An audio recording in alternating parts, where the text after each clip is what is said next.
আব্দুল্লাহপুরে লিজকৃত জমি দখলমুক্তের দাবিতে সংবাদ সম্মেলন। স্টাফ রিপোর্টার শ্রাবন্তী আক্তারের প্রতিবেদন।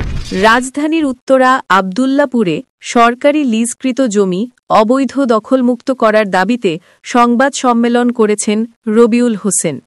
তিনি জানান, তিনি জমিটির একাংশের দায়িত্বে রয়েছেন।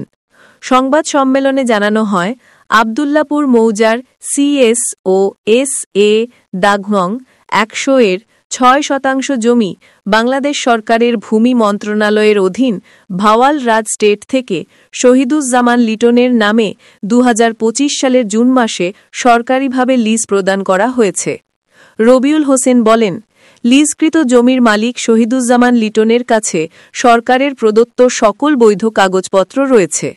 সংবাদ সম্মেলনে উপস্থিত সাংবাদিকদের সামনে খাজনা, খারিজ ও লিজপত্রের কপিও প্রদর্শন করা হয়েছে।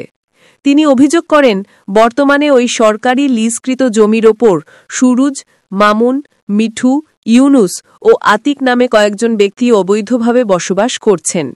রবিউল হোসেন আরও বলেন, গত ৩ মাসে বারবার লিখিত নোটিশ এবং মৌখিকভাবে জানালেও তারা জমি ছাড়ছে না। আমরা নিয়মিতভাবে সরকারকে খাজনা ও কর প্রদান করি, তাই আমাদের বৈধ জমিতে অন্য কেউ অবৈধভাবে বসে থাকলে তা মেনে নেওয়া যায় না। তিনি সংশ্লিষ্ট প্রশাসনের প্রতি দ্রুত পদক্ষেপ গ্রহণ করে অবৈধ দখলদারদের উচ্ছেদ এবং জমি দখলমুক্ত করার আহ্বান জানান।